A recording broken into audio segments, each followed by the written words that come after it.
West Ham Fan TV, still outside, still outside. Baz, fucking hell, mate. 2-2. Did you see that coming at half time? No, but I didn't see us coming back to 3-2 against Spurs Wednesday. That's typical West Ham, right? We've been there every week.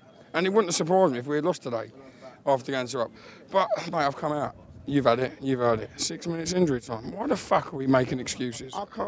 We can't blame that. We cannot where he's blame got that from, though, can you? No, you can't, but you can't blame it. No. That's our own fucking childness. The thing Everyone is, moaned at Spurs, and Spurs come out. We took it for granted with West Ham. You know, that's what we've just done there at Palace. You don't stand this league taking people for granted. And the thing is, when you got a team that are bottom of the league, fighting for everything.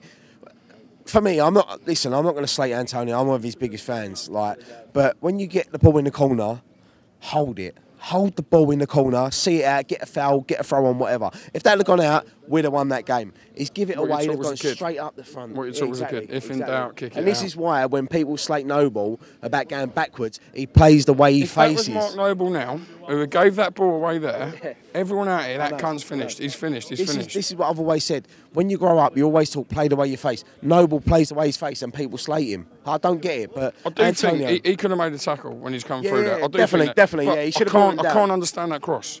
Cannot understand. And I don't understand why we've played with wingers today. No. We've got fucking 5'4" forward. What are you going to do against 6 foot defenders? I wasn't sure what happened at half time. I mean, I don't know if Creswell got injured, but he brought you can only hope so. On. But Zabaleta coming off for Antonio. I don't see why he done that. Zabaleta didn't look injured to me. No, it didn't, and nor did Cresswell, whether they're tired. Yeah. But Zabaleta shouldn't be tired. He didn't play Wednesday. Cresswell maybe, but that's an excuse. He's a professional footballer. Should not be tired. But I don't get why you change a winning formula. I'll be honest with you. Today, I know Declan Rice got called in last minute for Winston Reid. Why has he changed that team?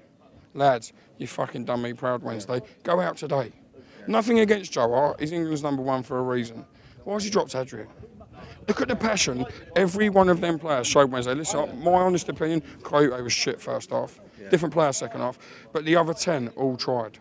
Why do you not reward them? Yeah.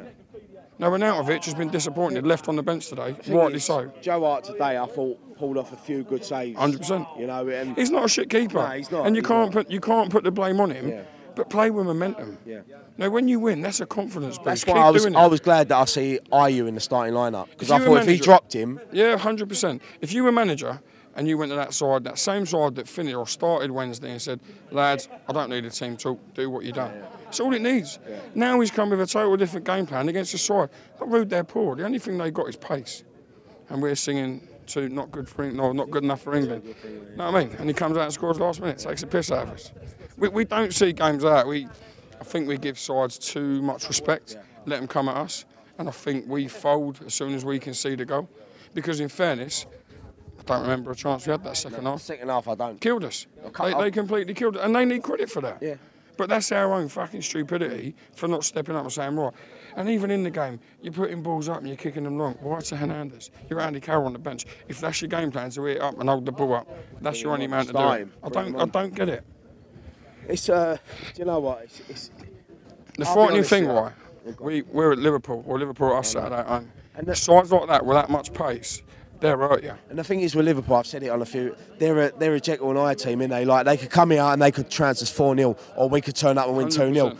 It's do you know what? Next Saturday, but we have to win 2-0. Yeah. It's not a case of we might. We have to, or 1-0. You know what I mean? Even if it's last minute, 90th minute, we have to win. We've got too many must-win games now. And these games here, Palace must. That's a better point for them than us, in fairness.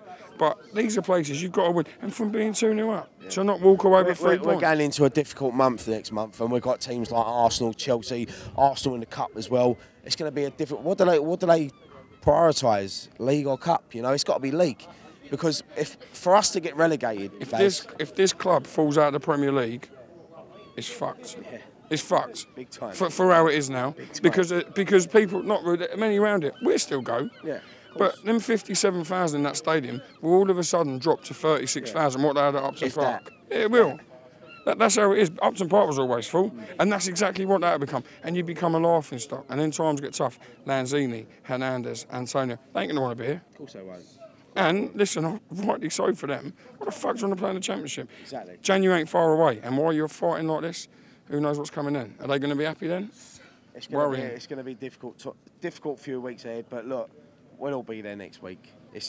it's disappointing that we've got a point today. It is tough. Of course it's tough. But, 2 games he was given to save his job. He's won one and he's drawn one.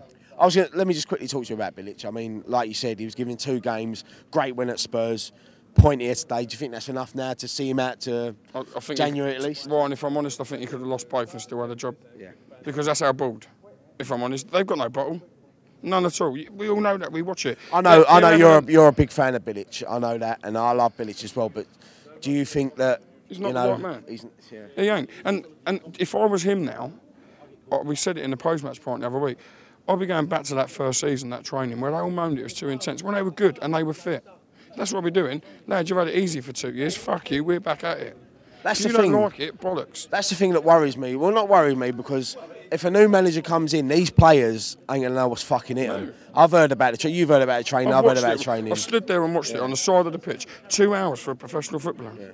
Kicking balls to each other. You have a bit of running now and then. Yeah. You got to be stronger.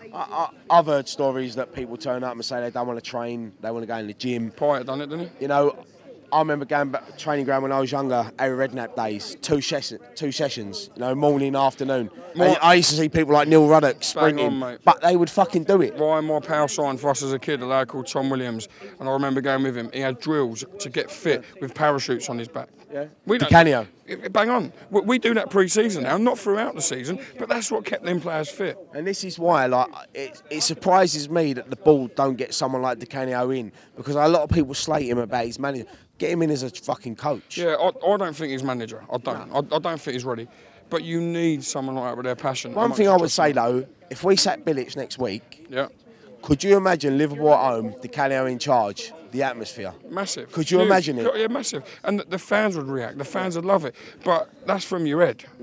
Your heart ain't the right answer. Your head wants him. I want him. I'd love him to see him. But you know it full well. You go to him, he's smashing his seat. The fuck's going on? I'd love Trevor Brooking in charge. Won't we all? In a dream, we'd have fucking Brooking and Bond still. That's West Ham. That's what we are. But that is a typical West Ham performance today, and that probably sums up the old day. Yeah. It's disappointing, Badge, but look, we've had a good day, mate. Of course we have. Good to see you, mate. Take care, mate. Safe journey home. Come on, you irons.